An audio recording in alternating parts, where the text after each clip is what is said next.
Good morning, Mrs. Sharon. Thank you very much for having this conversation.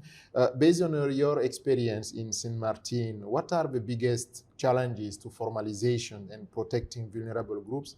And what policies would you best address them? Related to the first part of the question that was asked, in addition to them being the informal workers, there is no law enforcement that could actually help them out because there is no law that governs them. So in a case like that, we need to work on strengthening our labor laws so that the informal workers can be included in all parts of the laws that govern workers. I mean, the general laws are there, which is the protection if you get sick on the job, whether you are registered, yes or no, you are entitled to health care. So that part is covered. But when you're talking about remuneration, then we got a problem because sometimes they don't have a contract. So without a contract, they're not even recognized as being workers. So in order for us to sort of curb that behavior, I think we need to work at strengthening our labor laws so that these particular workers can be, from the informal industry, can be included within the labor laws 100%. And then we have to also look at it from the employer's perspective, because maybe if we relax the conditions from them having to register their companies and not have to work on the illegal side of the law, maybe that too would help the informal workers becoming registered, legal employees. And I think that too is sort of a hindrance for them, because then the taxes comes to play, and where do we go from there? The social benefits and the workers' protection are also something that we need to look into.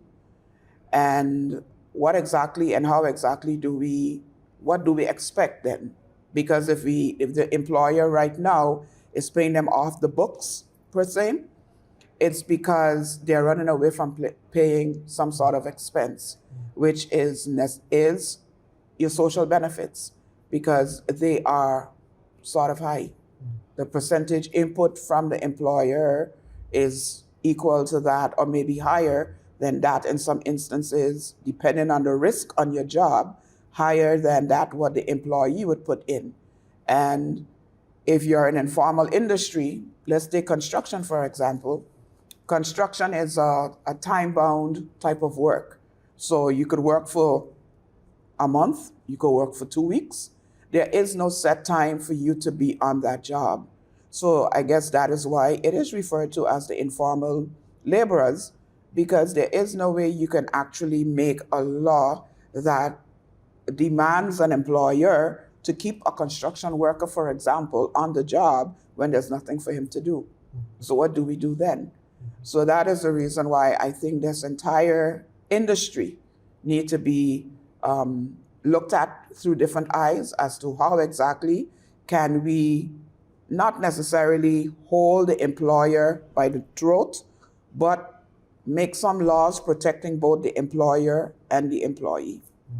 Coming back to your country in Sint Maarten, you know that social dialogue is a very important element, in particular to prevent social crisis and others. So in your view, how can the Caribbean, just to go to the regions, strengthen social dialogue institutions to ensure decent work, particularly for workers in the green, but also in the blue economies? First of all, in order for you to make any type of changes, you need to have a seat at the table. And if you don't have a seat at the table, I like what the Minister of Labor said yesterday. He said, if you don't have a seat at the table, walk with a folding chair. So which means invite yourself to the table. And I think that is one of the ways that we as trade unionists within the Caribbean would be able to have a say. You first have to have a seat around the table.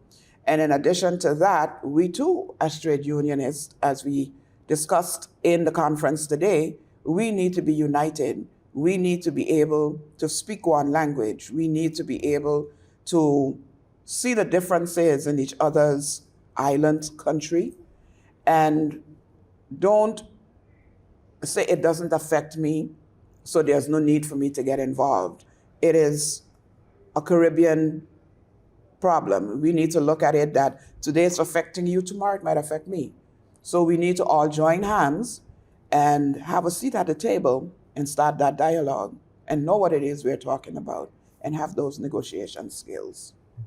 Finally, as you know, there will be a very important event this year, the second World Summit for Social Development. In your view, what could be the key actions that the ILO and the tripartite constituents, meaning the workers, employers, but also government, may take together in order to shape and implement a new social contract? I think the first thing is the tripartite setting.